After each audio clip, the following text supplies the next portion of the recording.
E é isso aí, Will Santos. Estamos aqui para mais um episódio super especial do Pod Letras. É isso aí, mais do que nunca, palmas.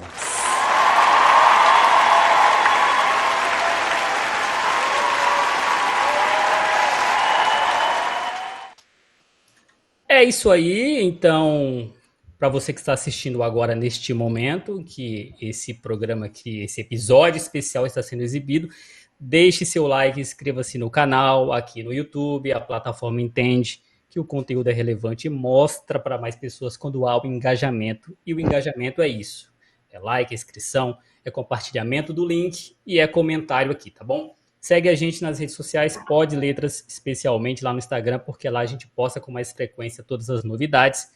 Você pode seguir a gente também no Spotify, mais de 300 episódios com convidados, no total mais de 320. Então segue a gente lá que tem uma playlist bem legal, deixa boas avaliações também. Nós normalmente transmitimos as lives aqui no YouTube e também no Facebook, mas hoje é um programa especial, um episódio especial por motivos óbvios, que a gente vai falar daqui a pouco. Então você pode, se você está nos assistindo e nos ouvindo, você pode fazer um Pix de qualquer valor para o apoiepodletras@gmail.com, César Costa. É isso aí, Will Santos. Lembrando para a galera que continua à venda lá no site do Mercado Livre as coletâneas do Pod Letras, certo? Que nós organizamos todos os anos. Essa é a de 2024. Temos também a de 2023. Assim como ainda está disponível o livro da Amélia Gray, O Peso da Inexistência. A Amélia, que foi a vencedora do concurso no ano passado, então teve o seu livro solo publicado por nós. Então você que está aí assistindo no YouTube, basta clicar no link que está na descrição desse vídeo e você vai direto lá para a lojinha. Se você está numa plataforma de áudio, basta você entrar no site do Mercado Livre, digitar Pod Letras no campo de busca e você vai encontrar bem facilmente. Certo, Will? Vamos ao que interessa sem perder tempo, Will. É isso aí. Hoje, mais uma vez, temos como nossa convidada nos apoiando aqui e como também fã e tiete, Fernanda Chazan, que mais uma participação e ela estará requerendo vínculo empregatício. Como é... E música no Fantástico. Exatamente. Tudo bem, Fernanda? Tudo bem, tudo mais que bem. Muito feliz hoje.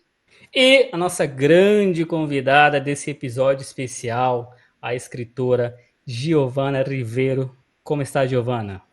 Muy bien, también muy contenta de estar aquí y muy agradecida por la invitación. Muito bem. Vamos deixar então que a nossa convidada, né, para este episódio aqui, a Fernanda, né, faça a primeira questão. Só pega o babador para ela, É. alguém faz favor para ela colocar ali embaixo. Ó, não tá travado, isso aí é ela embaixo com a cara. Né? Sim, eu quero perguntar se eu posso contar o bastidor da história de como foi esse convite, Claro, da claro. promessa que eu fiz, né? Sim. Uhum. Alguns meses, para quem não sabe, aí quem não sabe, procure aqui no histórico de Pode Ler. A gente fez uma entrevista com a Mariana Henriques. E os meninos me convidaram por causa, né, do espanhol e da experiência com literatura latina e tal. E me falaram, Fernanda, você voltaria aqui se a gente convidasse a Giovana Rivero? Sabendo eles que eu sou muito fã da Giovana Rivero. Falei, se vocês convidarem a Giovana Rivero, eu não só venho como pinto o cabelo para entrevistá-la. No fim, não pintei, mas cortei e estou aqui preparada especialmente para esse evento, porque de fato sou muito, muito, muito fã da Giovana y estoy como muy contenta, sí, ni puedo decir lo contenta que estoy. Voy a empezar a tartamudear, que me perdonen, pero bueno, es así. Giovanna, lo primero que te puedo decir es que el primer libro tuyo que leí fue Tierra Fresca de su tumba y para mí fue como que me explotó la cabeza porque yo sí trabajé con algunas antologías, ya sea como escritora, ya sea como organizadora, y yo sé que el desafío, o sea, desde mi punto de vista, el más grande desafío que hay es poder reunir cuentos que tengan un sentido, o sea, que se conecten dentro de ese proyecto literario y que no sea solamente ahí unos cuentos que están ahí nomás y que los reunimos para publicar un libro.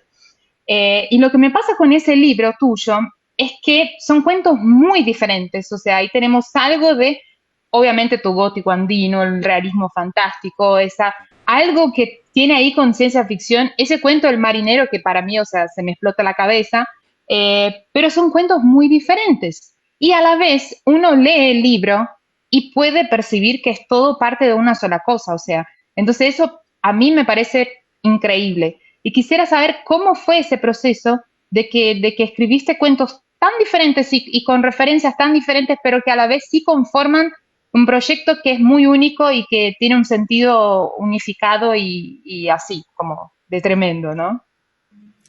Qué interesante pregunta, Fernanda, y qué manera de plantearlo, me encanta. Bueno, yo atribuiría esa suerte de unidad, de magma que reúne estas historias, que como decís, cada una tiene su mundo, es muy distinta a la otra en los personajes, en los conflictos, y sin embargo gravitan en torno a un mismo núcleo. Yo diría que lo que los une fue una sensibilidad muy marcada que me habitaba durante los años en que escribí esas historias. Es decir, nacieron bajo una misma impronta que aventuraré a llamarle espiritual, ¿no? Bajo un mismo sello espiritual, una misma huella. Y entonces todos un poco, el otro día veía un Twitter que puso María Negroni, que posteó en torno a Laura de Walter Benjamin, y en el que nos recordaba que Laura es algo que está lejos y sin embargo está cerca, ¿no? Que evoca una lejanía y sin embargo está ahí cerquita. Y me pareció tan hermoso ese concepto que me lo quiero robar también para, no sé, pretenciosamente tal vez, ponerlo como una explicación del fenómeno que mencionas con Tierra Fresca, ¿no? Que hay diferencias entre los cuentos y de pronto hay un aura que también les da una unidad. Y creo que ese aura es la sensibilidad que yo sufría en ese momento porque no era tan placentera esa conexión con la vida, ¿no? Una conexión que tenía algo de mortífero. Muy bien. Muito bem. Bom, vamos lá, vamos tentar com calma fazer a pergunta para que a Giovana entenda. Giovana, você já disse que tem preferência pelos contos enquanto escrita. Para você, qual a grande vantagem do conto em comparação com o romance, com um texto mais longo?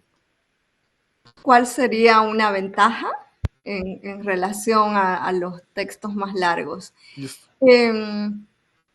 Pues yo creo que el cuento, como escritora, como pulsión de escritura, creo que la relación con el cuento permite manejar mejor la ansiedad de esa pulsión natural, ¿no? Uno desea escribir y el cuento, debido a que tiene un mundo más compacto, más contenido, de algún modo te ayuda a regular la ansiedad de escribir, porque siempre hay una ansiedad que duele, que quiere ya tener la historia parada y sin embargo un personaje puede resistirse, un conflicto puede escaparse de las manos.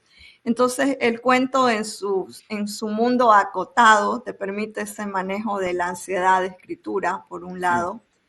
Y por el otro lado, tal vez debido a que el cuento tiende a manejar o a poner el foco, aunque uno puede tener 1.000.000 de personajes en un cuento, pero el cuento tiene como este mecanismo de poner el foco en uno o dos personajes, ¿no?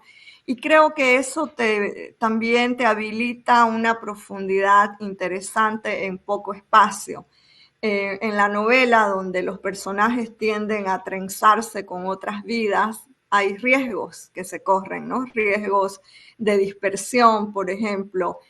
Los personajes pueden ser muy profundos, pero justamente porque tienen más espacio en la novela, de pronto pueden empezar a diluir esa consistencia que uno como escritora quiere darles. Entonces creo que el género del cuento, además de eso, es muy pariente del relato oral. Para mí, el cuento está muy conectado tanto a los cuentos de hadas, a esa tradición que es universal, por mucho que haya nacido en Europa, Latinoamérica ha sabido hacer la suya, porque es hermana gemela de las leyendas, de los cuentos orales. Entonces, creo que Borges decía, el cuento está marcado por lo oral, ¿no? Tiene esta cosa viva que es la voz. que Uhum. está en el cuento. Y creo que eso es algo que me gusta también buscar cuando trabajo en el género. Muito interessante e faz bastante sentido, principalmente essa questão oral, né? Essa questão da história falada, né? De geração para geração. É bem interessante. Uhum. Giovana, eu tenho uma curiosidade em relação a experiências que você teve quando era mais nova e a influência que elas têm no seu texto. Tem duas passagens da sua história que você relata que você ia ao cemitério muito com a sua avó, com a sua abuela, ao cemitério, visitar o túmulo de alguém que você nem sabia quem era. E também em relação a um sonho que você tinha, né, de ir ao cemitério com sua mãe, sua avó, visitar a sua bisavó e não conseguir sair. Esse passado com a sua avó, dessa ida ao cemitério, esses sonhos, essas coisas, isso influencia? Você já usou isso nas suas historias? Yo creo que sí, y que justamente soñar o recordar, incluso con nostalgia, por ejemplo, el Día de los Muertos, que Uhum. es una tradición extendida, y nosotras en mi casa la vivíamos y la siguen viviendo como un momento no triste, sino que tiene una vitalidad extraña, ¿no? Porque estás en Sim. contacto con el pasado, con la muerte misma, con la idea de la falta, y sin embargo hay algo ahí que es auténticamente vivo, y creo que justamente esa ambivalencia, esa ambigüedad, a mí desde niña me llamaba la atención. Esperaba el Día de los Muertos como si fuera Navidad. Y, y bueno, yo creo que eso sin duda ha influido en cómo imagino, ¿no? Creo que la imaginación es resultado de estas fuerzas culturales macro, pero también micro, la cultura de la casa, de cómo te cuentan las cosas, de cómo se experimenta la pérdida o la felicidad. Toda esa cultura más privada también le da un contorno a la imaginación, a los modos en que imaginamos. Y mucho antes de que la prensa, las reseñas empezaran a hablar de un revival del gótico latinoamericano o neogótico, yo creo que mi abuela era la mujer y la imaginación más gótica que he conocido hasta ahora, no solo por esa necesidad, ese vicio de contar que tenía mi abuela y que es un vicio que he heredado. Me gusta mucho hablar, contar, convertir la experiencia cotidiana en un relato. Hay un placer para mí ahí, y mi abuela pues lo explotaba sin ser consciente de que en realidad estaba haciendo ficción, ¿no? Sí. Mi abuela lo vivía en el cotidiano, mezclaba la muerte con la vida todo el tiempo, sin pudor, sin reticencias, con una irreverencia muy natural. Entonces yo creo que eso le dio una forma a mi imaginación, unos códigos y una galería de símbolos que se terminaron de completar con las lecturas que hice luego de joven y de adulta, ¿no? Lecturas más conscientes de los cánones literarios. Pero mientras tanto, durante mi infancia, creo que más bien fue esta imaginación salvaje la que marcó a fuego el modo en que yo sueño o imagino, ¿no? El modo en que, por ejemplo, hubo un tiempo en que soñaba con mi abuela, pero todas las noches, como decir 6 meses seguidos, al punto de que llegó un momento en que dije, le tengo que decir a mi abuela que se vaya, ¿no? Que se vaya porque me está matando este vínculo, está afectando mi vida diurna. Y eso ocurrió como el año 2014 mientras escribía Para comerte mejor. Entonces tuve que hacer eso, tuve que cortar ese vínculo que post-mortem, casi sobrenatural, porque realmente su presencia era muy avasalladora en mi mundo onírico. Sim. E chegou a descobrir quem você visitava no cemitério tanto com a sua avó? No, creo que es un elemento para el mundo policial, pero además creo que hay ahí en los cementerios de pueblos, sobre todo, de provincia, hay una relación más doméstica con el cuerpo que duerme ahí, ¿no? Y creo que es eso lo que me quedó también de esas visitas random, azarosas a los cementerios. Sim. Muito bem. Vai lá, Fernanda. Qué profundo esa relación con el cuerpo que duerme ahí, o sea, y el sueño de la abuela, voy a tenerlo en mi cabeza, creo que así, martillándome la cabeza. Vai ver Em, as coisas de um modo diferente agora, quando você lê o texto sí, dela. sí, sí. Lo que yo te quería preguntar, Giovanna, es que vos sos inmigrante desde hace muchos años en los Estados Unidos, y me imagino que como inmigrante ahora no sea un momento muy alegre de vivir allá. A la vez, sé que vos escribís mucho de tus orígenes, ¿no? Siempre estás ahí atada, y te digo atada de una manera profunda, a tus orígenes, a tu país y a tu pueblo y demás. ¿Cómo es eso de ser inmigrante en un país que no es tuyo, pero que a la vez ahora sí es tuyo porque vivís ahí, tenés tu casa ahí, y también estar con ese pasado de un país que sí es tuyo, pero a la vez no es tuyo porque ya no vivís ahí, y estar como en ese limbo, y ahora en un momento donde uno te dice, no, no es tu país, pero vos sentís eso, o sea, ese conflicto debe ser muy grande. Quisiera saber un poco más de eso, obviamente dentro de lo que vos escribís y de tu literatura.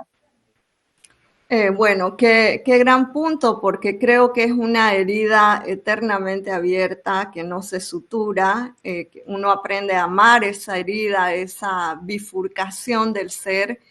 En algún momento pensé que la teoría de la relatividad, ¿no? El pensamiento de Einstein me podría ayudar a comprender esto que me pasaba de pensar todo el tiempo, supongo que es algo que le pasa a todos quienes han emigrado, pensar que hubiera sido sí, me hubiera quedado, ¿no? ¿Cómo es esa Giovanna que se quedó? Entonces hay una vida potencial eh, que para mí puede que siga ocurriendo en otra dimensión, ¿no? Puede que haya una Giovanna que está en Bolivia y que se quedó. Y entonces quizás esa fuente es también para mí una cantera de creatividad, esa potencia de lo que no fue porque tomé la decisión de irme. Y eso que no fue también alimenta mi escritura, ¿no? Porque la escritura, el poder que tiene es de materializar y de encarnar potencialidades, ¿no? Por eso es que también hay un momento de oro, digamos, para la ciencia ficción, porque hay una necesidad muy grande existencial de la humanidad de multiplicar este mundo, porque este mundo no puede ser solo este dominio que vemos de los poderosos, no puede ser eso.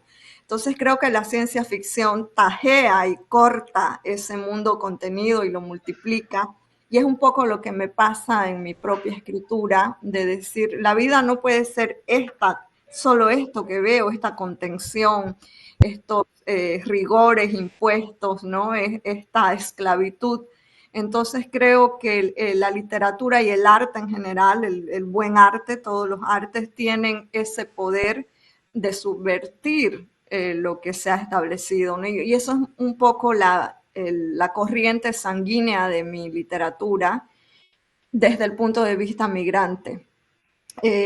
Obviamente este momento sin duda estará gestando otras formas de imaginar desde el dolor, porque no es un momento feliz, no es un momento cómodo para Estados Unidos, para los migrantes de Estados Unidos, pero también creo que para una parte de la población nativa que espero que se estén cuestionando hasta qué punto ese nacionalismo atroz no está volviendo un reduccionismo horroroso su ser humanidad, su ser partícipe de la gran humanidad, ¿no? Yo creo que también hay gente en Estados Unidos, nacida aquí, que está experimentando un gran desafío a la hora de mirar su propia identidad nacional. Para los migrantes, por supuesto, esto es mucho más duro, es desgarrador, y estoy segura de que eso se va a reflejar, se está reflejando ya en el arte, pero que en los próximos 10 años veremos un tipo de ciencia ficción, un tipo de fantástico. Para mí el fantástico es la madre de la ciencia ficción. Veremos que hay ahí otras cosas, ¿no? Otros personajes, otras hibridaciones. Me alegra, por ejemplo, que el año pasado salió una reedición de mi libro Tucson, que se había editado en Bolivia el año 2008. Y ese libro lo escribí bajo el shock cultural primero, cuando recién llegué a Estados Unidos, y me sorprendió que la gran propaganda, digamos, había algo de naif en mí, porque la gran propaganda del cine gringo, no esa grandeza, ese heroísmo, esa épica, de pronto aquí era solamente un semblante de un horror en potencia. Entonces yo escribí Tucson bajo esa visión y se publicó el año pasado y dije, creo que era el momento de reeditarlo porque conversa mucho con lo que está sucediendo en este momento en Estados Unidos, ¿no? Pero bueno, he mezclado un poco las cosas. Tudo bem, sem problema. Bem, melhor assim, né? Sim. Mas, Giovana, lendo sobre você, tem uma coisa que eu achei interessante, que você foi para os Estados Unidos, para a Flórida, para estudar literatura latina, né? Latino-americana, né? Me pareceu uma coisa, assim, muito interessante, até um pouco contraditória, né? É como se a gente saísse aqui, como se eu fosse para a Argentina estudar literatura brasileira, né? Como foi para você? Como surgiu essa oportunidade de você ir para os Estados Unidos? E qual foi o seu olhar de latina estudando a literatura latino-americana fora da América Latina? Gracias por esa pregunta, porque me permite compartir una reflexión que siempre me ha acompañado y que habla un poco de las hegemonías regionales y al interior de los campos culturales, ¿no? Así como si desde afuera se piensa en los cánones sudamericanos, el primer canon que salta como válido, como importante, es el canon del Cono Sur. Y países, campos culturales como Bolivia o Paraguay siempre están en los márgenes. Un fenómeno similar ocurre al interior de estos países. En Bolivia, por lo menos hasta el momento en que yo emigré a Estados Unidos, bueno, soy de provincia de Montero y yo vivía en Santa Cruz, en la ciudad capital del departamento, pero aún siendo una ciudad rica, riquísima, con un futuro prometedor en la diversidad cultural, ha sido siempre un lugar diverso por las migraciones internas del país. De todas maneras, en Santa Cruz no había una oportunidad para mí de hacer, por ejemplo, una maestría en literatura. Y yo era consciente de que necesitaba formarme un poco dentro de la academia para tener recursos teóricos mejor organizados que me permitieran reflexionar. Había una sed en mí de pensar en qué era la literatura de mi país y dentro de ese mapa complejo de la literatura boliviana, dónde, por ejemplo, podía yo ubicarme, ¿no?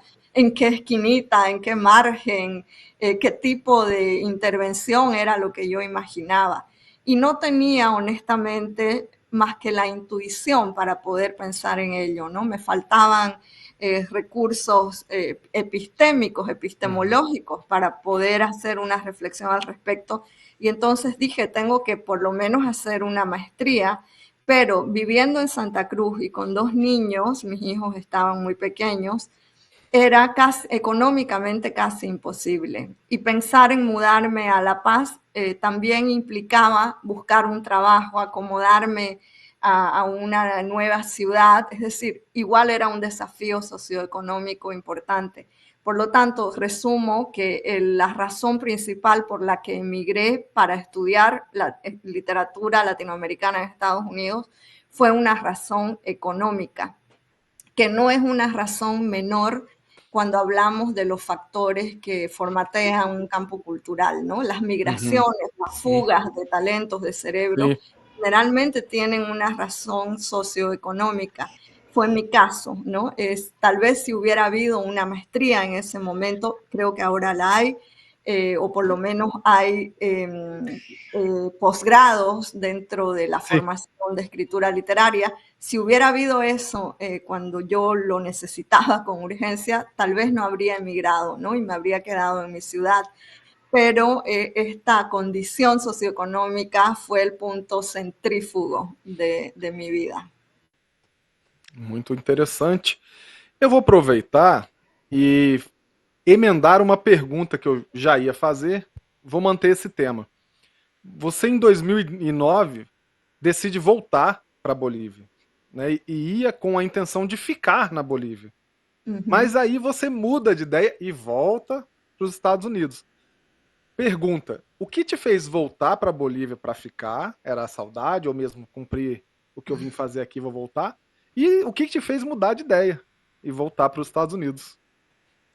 Bueno, volví a Estados Unidos el 2009, a Bolivia el año 2009, supuestamente para quedarme. Primero porque no había, durante los años de la maestría, 2 años, no pude llevar a mis hijos, también por razones económicas.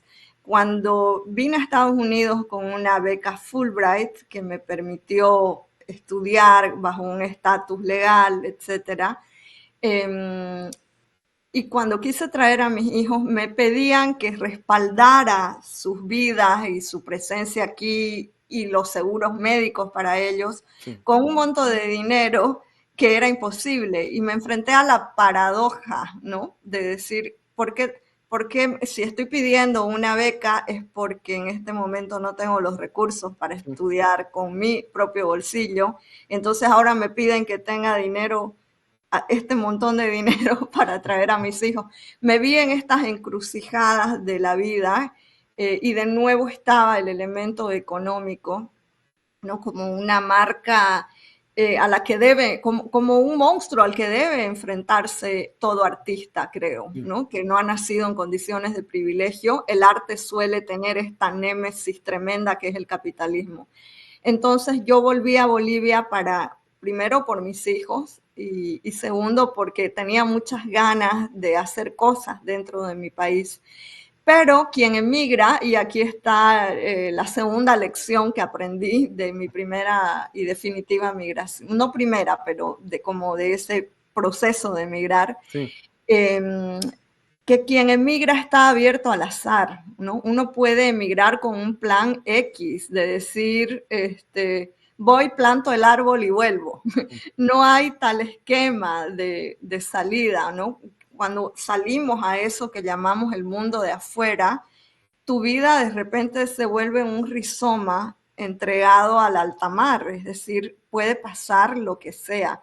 Y una de las cosas que me pasó en esa migración es que conocí a quien ahora es mi segundo esposo, que fue uno también de los factores importantes por los que ya retorné el año 2010 con mis 2 niños, para continuar con el doctorado y quedarme aquí, ¿no? Entonces, emigrar realmente es confiar en ese azar, en esa entropía tremenda que es la vida. Y yo creo que el acto de emigrar es uno de los actos más valientes a los que se enfrenta el ser humano.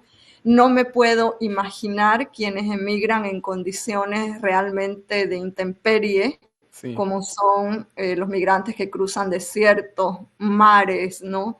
Si ya una migración documentada o legal, que es una palabra bien controversial, ya es dura. No puedo imaginarme el despellejarse que experimentan esos otros tipos de migrantes. Muito interessante e faz todo sentido, né? Mudar nunca é fácil. Dentro do nosso país não é fácil, quanto mais para fora do país, né? Sí.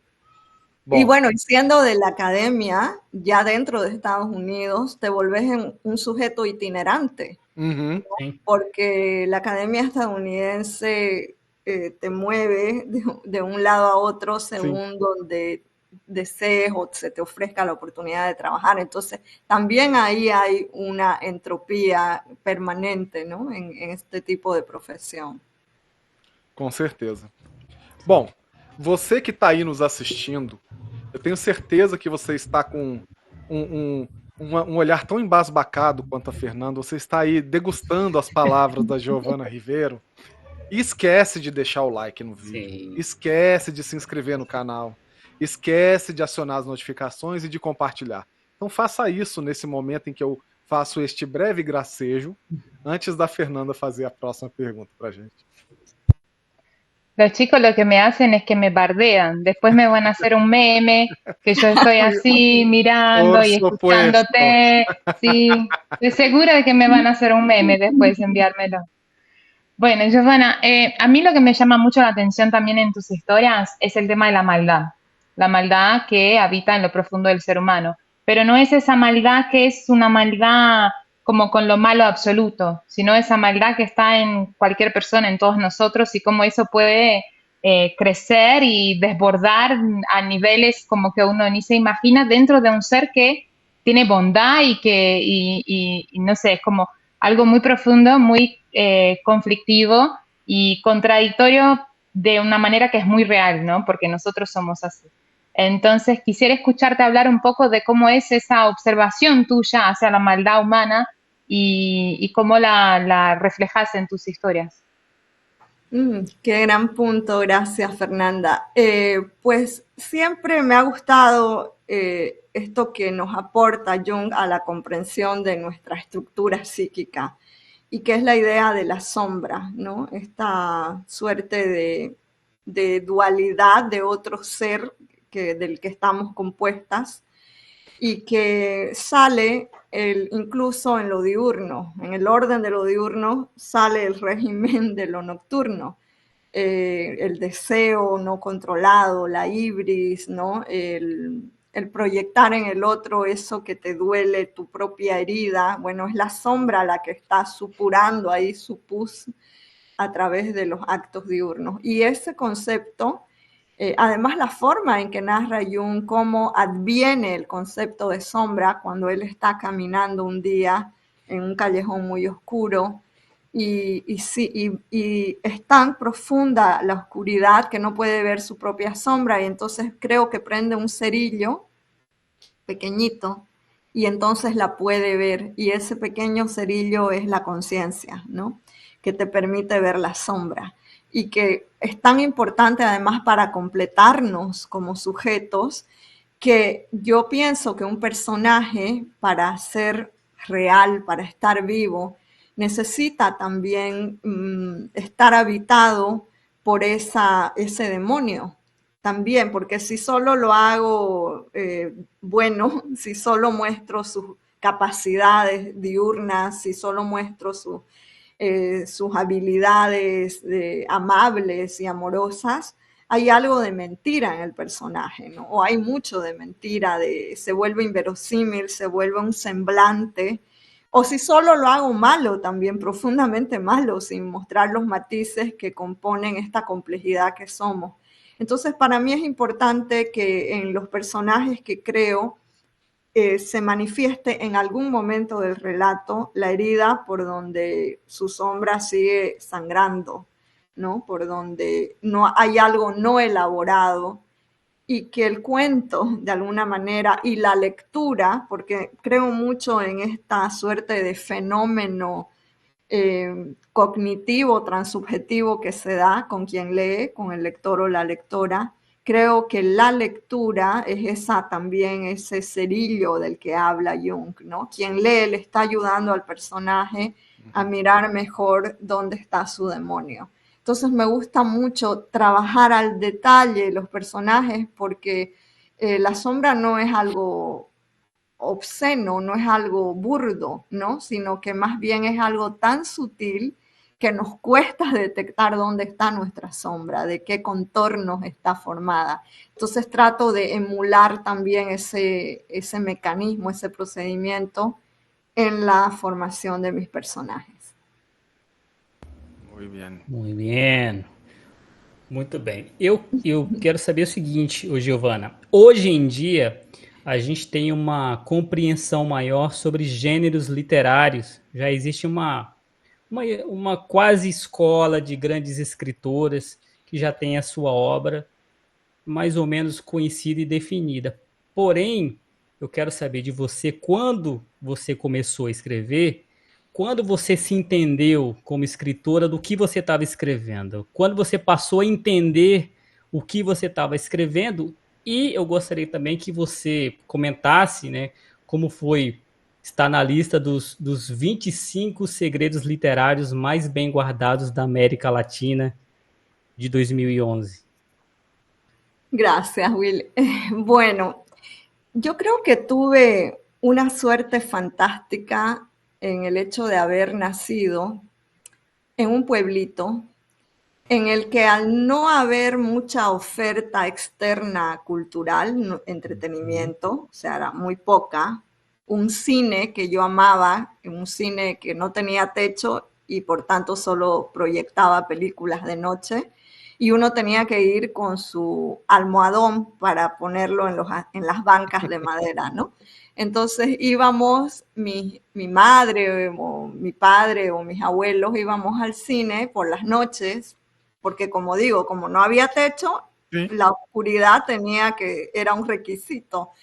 Entonces esta idea de ritual para ver una historia y de tribu, ¿no? La tuve desde muy temprana, porque además en mi casa todos leían lo mismo, en el sentido de que como no teníamos ni una biblioteca municipal con libros de la gran literatura, y en mi casa los libros que había eran de orden salvaje y muy heterogéneo. Por ejemplo, mi padre tenía sus libros de ingeniero industrial, ¿no? Recuerdo haber leído Termodinámica 1 sin entender nada, pero la sed de lectura era tan grande que yo leía Termodinámica 1, como leer un idioma rarísimo. Sí. Mi abuelo leía novelas de pistoleros, mi abuela leía un magazine de adopciones de ovnis, reencarnaciones, ¿no? Mi madre leía cuando podía conseguir literatura francesa, le encantaba todo el mundo de Simone de Beauvoir, por ejemplo, ¿no? Le llegaba literatura europea en general, porque mi madre hizo un par de años de filosofía en la universidad cuando se embarazó de mí. Entonces tenía como esta otra vena de lectura. Y todos leían los cómics que compraban y canjeaban. Entonces las revistas de cómics, que eran muy gordas como una guía telefónica, tenían las huellas de los dedos de todos. Era una contaminación lectora tremenda, porque estaba la huella de la tinta con la que mi abuelo, por ejemplo, que era oficial de registro civil, hacía poner... Levava para o banheiro para ler também, ô Giovana? O pessoal lia no banheiro também? Todas las huellas estaban ahí. Y la huella última que quedaba, cuando ya todos habían leído, porque trataban de que yo leyera de último. Sí. ¿Por qué? Porque yo solía intervenir en los textos, entonces con mi lápiz, ¿no? Entonces los textos quedaban rayados, aumentados, pintados de colores, en fin. Entonces, para mí, si bien no tenía cómo conceptualizar ese procedimiento microcultural, sí sentía que leer nos unía, que esa lectura compartida y contaminada de huellas estaba alimentando como una conversación, porque conversábamos de eso, ¿no? Ay, espero que Nippur de Lagash no haya muerto. ¿Cuándo nos llegará el próximo episodio de Nippur de Lagash? Quizás dentro de un año, no vamos a saber si dentro de un año. Y esta idea, como digo, de lectura compartida, fue también dándome nociones del género, de qué era una historieta, ¿no? Sí. Esta suerte de interrupción, de concepción. La idea de episodio a mí me gusta mucho y es algo que trabajé en Tucson como un homenaje a esa literatura menor del cómic.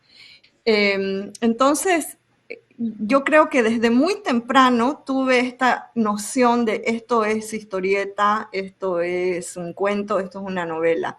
De tal modo que cuando yo misma empecé a escribir, ya había en mí una suerte de claridad en ese sentido, ¿no? De saber qué era un arco narrativo, además. No lo nombraba así, pero tenía una idea del desarrollo de la sorpresa en una historia, porque compartíamos, era un club de lectura espontáneo, Sí. el que había en casa, ¿no? Y en ese sentido, cuando ya yo decidí que la escritura era mi camino, no hubo como una epifanía, ¿no? Sino más bien una decisión más consciente y más determinada de seguir en el mundo de la ficción, de la escritura. Y con respecto a los 25 secretos mejor guardados de América Latina, los 25 secretos literarios, pues fue muy hermoso, porque la Feria de Guadalajara era una feria que yo siempre había admirado y a la que nunca había ido. Y además yo venía escribiendo desde muy jovencita, ya en la escuela escribía, pero no con la noción de voy a ser escritora, ¿no? Sino escribía por amor, y recuerdo que la profesora de literatura solía decirme que en mis textos había una gran belleza, pero eso era todo. Pero yo gané un premio nacional de cuento a los 20 años en Bolivia, que daba un periódico muy importante, el periódico Presencia Literaria. Era un premio en la categoría de cuento para niños, pero trabajé un cuento largo y muy esotérico para niños y gané ese concurso nacional, que para mí fue como un faro que me decía, sigamos, ¿no? En este camino. De modo que cuando me dieron ese reconocimiento de los 25 secretos, creo que fue el año 2011, para mí fue como un momento bello, porque ya hacía muchos años que venía escribiendo y había habido un tiempo de mucho silencio. Uno a veces o siempre necesita al lector, ¿no? Que los lectores te digan el proceso de comunicación se ha completado, tu imaginación ha llegado a la mía, algo así. Entonces, y en mi caso había pasado ya un tramo de tiempo de silencio, de mucha dificultad para publicar, de modo que cuando recibo ese reconocimiento fue como, no importa. Es decir, no importa que uno tarde, no importa que el camino esté lleno de penumbras, hay que seguir, ¿no? Si escribís realmente con amor, eso está llegando a algún lugar, y aunque no lo veas. Entonces, para mí esa fue, digamos, el secreto más profundo de ese premio, fue eso, esa confirmación, ese voto por mí, voto de amor por mi literatura. Sim. O reconhecimento sempre dá um novo ânimo, né? De Sí, continuar, sin duda. com Sí. certeza. Giovana, você falou do cinema sem teto lá na sua cidade.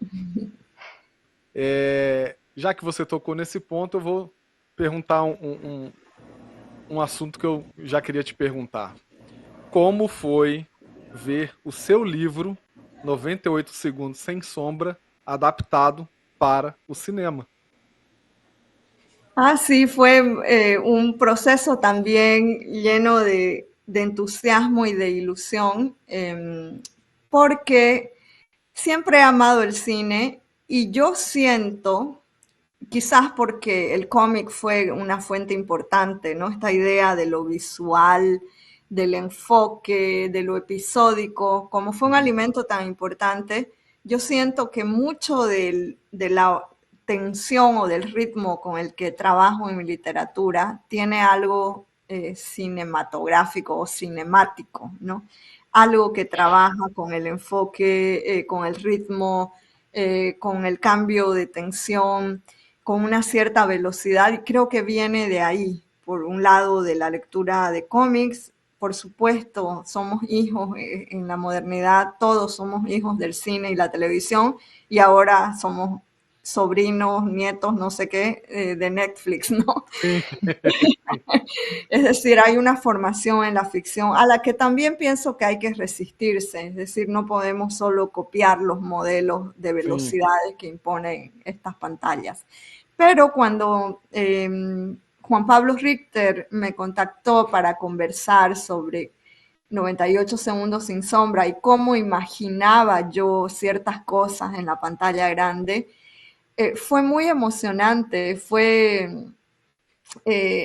decir cómo se conecta, cómo la imaginación es tan ecléctica, cómo Sí. puede mezclar las lenguas, cómo puede ser tan dialógica, esta heteroglosia que tiene la imaginación, que uno puede cruzar lenguajes, ¿no? Que la literatura puede hacerse cine y el cine otra vez puede inspirar la literatura, la ficción en general. Entonces fue un momento muy bello. Yo no guionicé, no fui parte de la guionización, pero sí me hicieron consultas iniciales.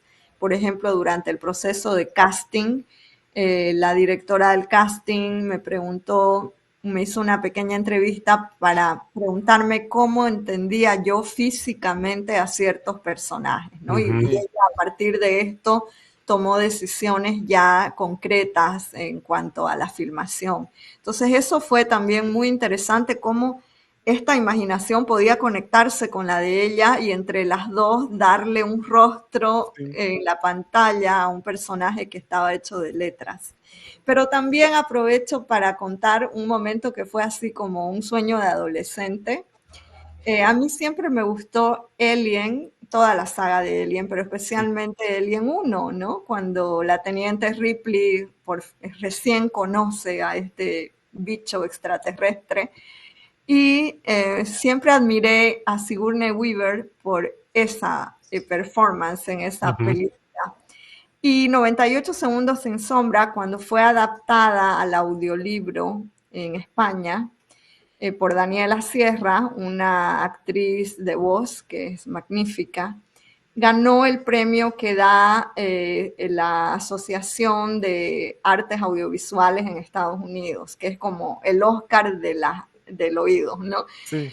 Y ganó el premio al mejor voice makeover en español, el audiolibro de 98 segundos sin sombra. Y la premiación era en un estudio en Los Ángeles, fue Daniela Sierra, y quien le dio el premio fue Sigourney Weaver. Y yo era... Wow.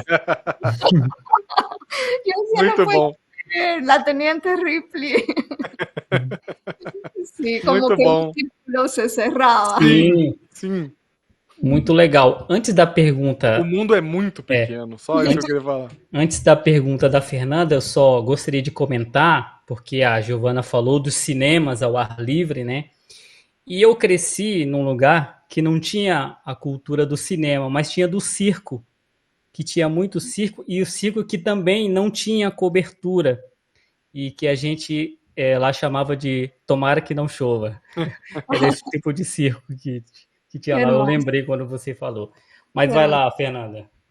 Sí, bueno, yo No. también recuerdo los circos que le llamamos los circos pobres, ¿no? Sim, Tienen pocos números, pero uno se emociona tanto. sim.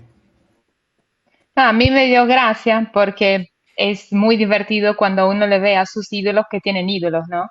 Entonces Giovanna, como entusiasmada, ¡ay! Le dio el premio de la narrativa de mi audiolibro, como súper entusiasmada, y yo pensando, ojalá algún día Giovanna Rivero le dé el premio a algún libro mío, como que lo reciba de las manos de Giovanna Rivero.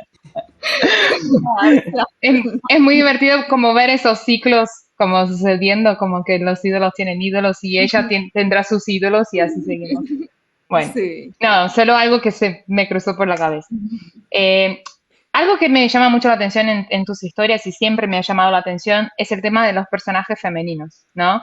Porque vas más allá, en mi opinión, vas más allá de la imagen de la mujer que es fuerte, pero sufre, pero es como tenés personajes que son muy diversas, entonces tenés todos los tipos de personajes mujeres, y yo siento que vos, como mujer latinoamericana, como escritora boliviana, como migrante, pero también como mamá, o sea, hay muchas cosas ahí que tenés adentro tuyo que pueden hacer que escribas sobre mujeres diversas, pero también entiendo que hay algo de observación tuyo, eso que vos comentabas, ¿no? De observar y de eso escribir sobre lo que no fue o sobre lo que son las otras personas y todo ese análisis junguiano que nos trajiste.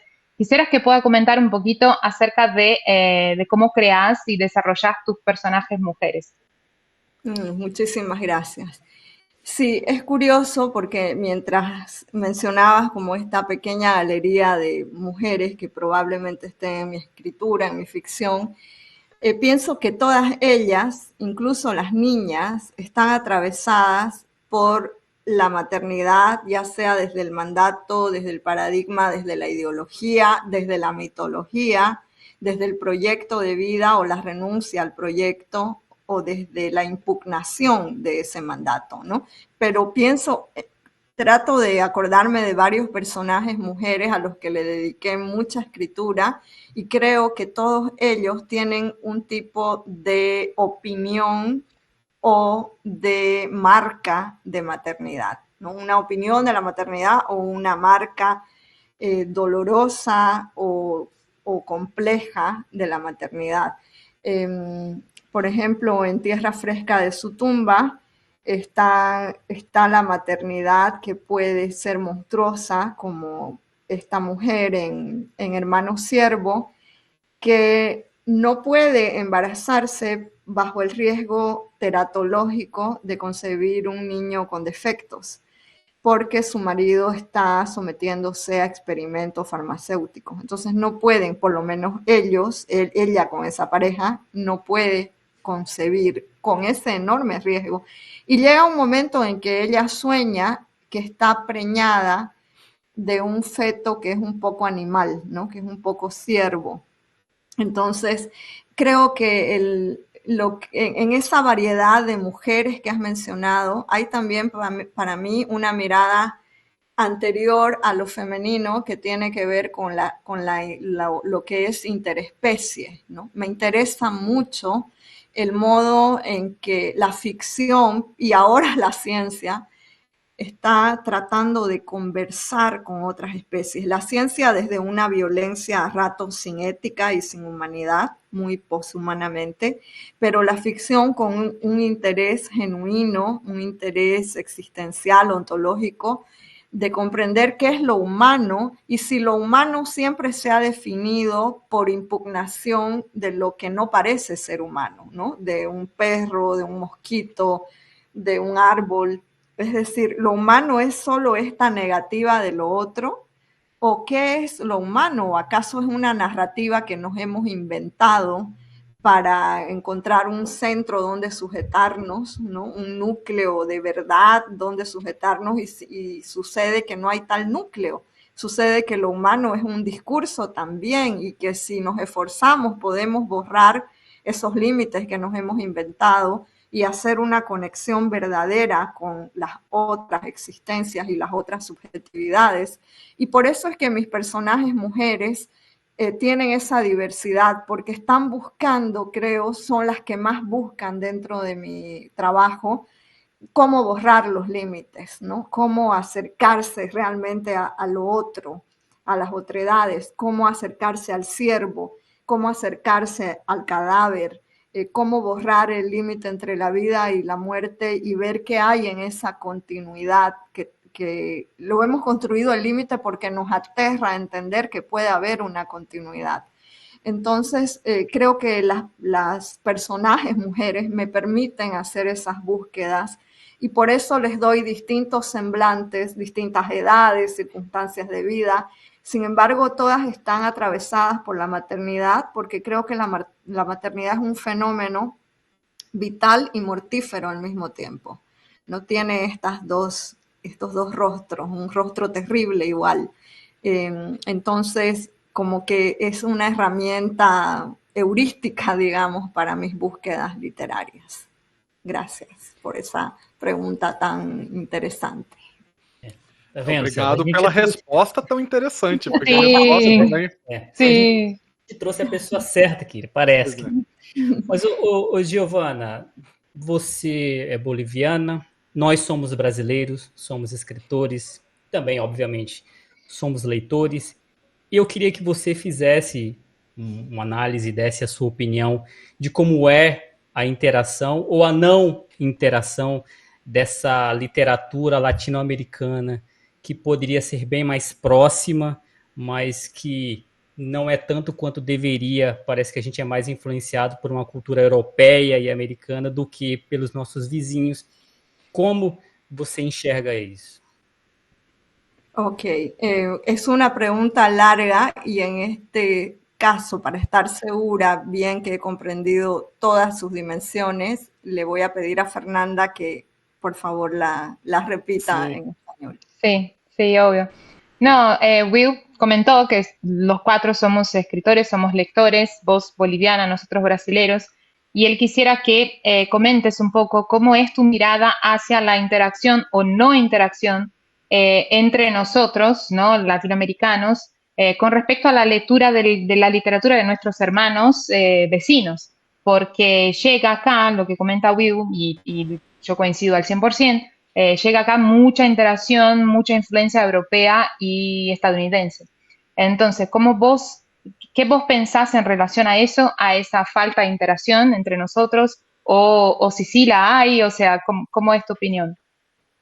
Gracias. Pues bueno, yo creo que aquí voy a hacer un saltito a las editoriales independientes. Creo que las editoriales independientes desde hace poco más de 10 años han hecho un trabajo impresionante que la globalización misma no pudo, ¿no? La globalización que llegó con sus promesas doradas de una comunidad gigantesca cultural no pudo. Y las editoriales independientes, sin embargo, han podido traficar y transitar textos de un campo cultural a otro, sorteando toda esa gigantesca maquinaria que es el capitalismo que pone impuestos a la cultura siempre. Y creo que las editoriales independientes se han dado modos de hacer circular tradiciones literarias locales en los países vecinos, ¿no? Ya sea por coediciones, ya sea porque un editor independiente no tiene ningún problema en cargar su mochila y sus 2 maletas para ir a una feria del libro en el país vecino y llevar los libros de su país. Entonces creo que ahí tenemos una deuda linda con las editoriales independientes, por un lado. Por otro lado, me parece que en el caso de Brasil, por ejemplo, yo estoy tan agradecida con las lectoras y lectores brasileños, porque gracias a las ediciones que me han hecho en Brasil con editorial Jandaíra, ¿no? e Incompleta, con la editorial Peavirú, que son las 2 editoriales que me han publicado hasta ahora. Tengo 3 libros publicados al portugués, traducidos al portugués. Gracias a ese trabajo independiente y gracias a que creo que en gran parte de la comunidad lectora de Brasil hay una apertura tan bella y tan generosa a lo que se está escribiendo en el resto de América Latina, que para mí son un ejemplo, realmente son un ejemplo de conversación intercultural. Y creo que el resto de América Latina tiene también una deuda con el cuerpo de escritores brasileños, ¿no? Tiene una deuda porque si bien amamos a ciertos nombres y ciertas imaginaciones que son los que sobresalen internacionalmente, como por ejemplo Nélida Piñón o Clarice Lispector, ¿no? Recientemente ya en el mundo más contemporáneo, por ejemplo, Ana Paula Maya, son algunos nombres de la gran riqueza que hay en Brasil y de la que realmente conocemos poco. O sea, creo que Brasil ha sido muy generoso en el proceso de traducción del español de América Latina al portugués. Y creo que falta que se dé el otro paso con más fluidez, con más frecuencia y que se naturalice ese paso, ¿no? Que empecemos a atender el puente de una manera más cotidiana. Por eso siempre me ha interesado cuando veo que, por ejemplo, hay un cuento que es en portuñol o que tiene alusiones al portuñol. Hay una novela muy linda que titula Mandinga de Amor, en este momento no recuerdo a la autora, pero Mandinga de Amor es una novela que transcurre en la frontera entre Brasil, creo, y Uruguay, si es posible, si la geografía no me falla del mapa, o algo así. Ya ustedes me dirán, no puede ser que me haya olvidado el mapa sudamericano. Pero esa frontera está poblada de un modo de imaginar gracias al portuñol, ¿no? Un modo de imaginar, por ejemplo, el esoterismo. Entonces yo creo que nos hace falta poner el foco de la inventiva también en esas fronteras. A mí me encantaría leer un cuento boliviano, por ejemplo, en portuñol, ¿no? Creo que, no es que creo, estoy segura que una novela, La mirada de las plantas, de Edmundo Paz Soldán, una novela del año pasado, que es de ciencia ficción, habla también de este cruce de lenguas del portuñol y cómo estas lenguas afectan los modos en que imaginamos en ambos lugares. Entonces, yo pienso mucho que contaminarnos los unos a los otros de nuestros sueños y nuestras imaginaciones es lo que hace crecer la imaginación. En mis talleres de escritura nunca he respetado las tradiciones, ¿no? Si digo, hoy vamos a leer, qué sé yo, sobre, no sé, el amor prohibido, lo mismo leo una poesía de la antigüedad mezclándola con un cuento de Borges y un cuento de un escritor que tiene 25 años, ¿no? Porque creo mucho en que esa heterogeneidad es también la fuente tremenda de la creatividad. Excelente. Muito bem. O Mandinga de Amor é da Luciana de Mello? Ah, sí. Qué bella novela, qué bella novela. Uhum. Muito bem. Bom, o papo tá excelente. Por que eu que tenho que ser o portador das más notícias em todos os episódios, Will? Me explica. Porque você é o menos simpático. Ah, entendi. Bom, o papo tá excelente, mas, infelizmente, chega a hora que a gente tem que terminar a conversa, né? E as pessoas ficam tristes. Bom, eu queria agradecer muito, demais, a Giovana. A gente está aqui há 1 hora, passou assim, como se fosse 1 minuto. Gracias. Um papo muito legal, uma conversa muito legal, muito interessante. Só dá uma pausinha, porque o seu microfone deu aquela... Deu a variada? Acho que agora vai. Então foi um papo maravilhoso. 1 hora passou assim como se fosse 1 minuto. Você que está aí assistindo na estreia ou depois, deixe seu like, se inscreva no canal, acione as notificações, compartilhe com todo mundo.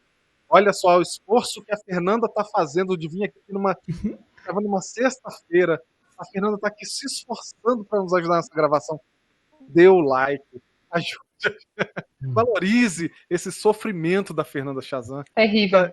E da Giovana também, que está aqui conosco, certo? Eu me despeço, vou passar a palavra para o Will, que joga a bola para a Fernanda, e claro, as últimas palavras são da Giovana Ribeiro. É isso aí. Também gostaria de agradecer muitas graças a Giovana Ribeiro por ter aceitado esse nosso convite. Para quem assistiu e para quem ouviu, a única coisa que eu posso dizer é de nada. De nada. Para mais, deixe seu like, se inscreva, porque quando você vê a coisa aqui, ou você pensa que foi fácil, ou você não viu o quanto é difícil. Não foi uma coisa assim, essa conversa que eu tive com a Fernanda Chazan não foi outro dia, foi alguns meses atrás. Então, para que você dê uma valorização mínima, a gente pede isso, o engajamento, para que a gente possa mostrar para mais pessoas crescer e ter um desempenho maior, para trazer sempre pessoas interessantes que tenham algo a dizer nesse universo tão difícil de encontrar coisa boa que é o YouTube e as redes sociais de uma maneira geral.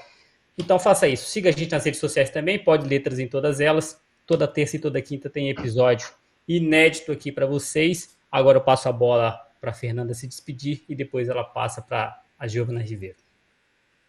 Bom, obrigada pelo convite, meninos. Realmente eu vou pedir o vínculo empregatício na próxima entrevista. Mas lógico, quando vocês mandaram vai estar Giovana Ribeiro, eu desmarcaria qualquer compromisso, até compromisso médico, porque eu tinha que estar aqui. Giovanna, ¿qué te puedo decir? Estoy muy contenta, o sea, mi niña interior así está muy, muy, muy feliz. Realmente tus cuentos, tus historias, o sea, me atraviesan en lugares muy profundos y es muy loco decirlo porque, claro, somos parte de generaciones diferentes, países diferentes, tenemos vidas totalmente diferentes y es muy loco que yo pueda identificarme tanto con vos y con tu escritura y con tus historias. Entonces, nada, estoy muy emocionada, muy feliz. Creo que no puedo decir algo muy práctico y sabio ahora más que decir gracias. Y fue un placer gigante. De hecho, yo traduje el prólogo que vos escribiste a la antología Terrores Latinos. Y cuando me invitaron para hacerlo, yo estaba como, no puedo creer. Y ahora que me invitaron para entrevistarte, para mí ya está, o sea, ya estoy en el cielo. Así que gracias chicos y gracias Giovanna. Gracias a ustedes, de verdad ha sido un momento muy feliz para mí y me honra tanto todo lo que dicen, el hecho de que me lean, que les interese conversar conmigo, es un honor inmenso. Siento, como ya lo dije, un enorme cariño por la comunidad lectora de Brasil y una gratitud, pero así, hasta la estrella Vega. Muchas gracias por este momento y bueno, les deseo mucha suerte con este espacio, que siga vivo porque es realmente un alimento para la cultura. Muchas gracias. Nós que agradecemos. Muchas gracias. É isso aí, gente. Foi ótimo. Até a próxima. Um grande abraço para todos. Tchau, tchau. Tchau, tchau, gente. Tchau.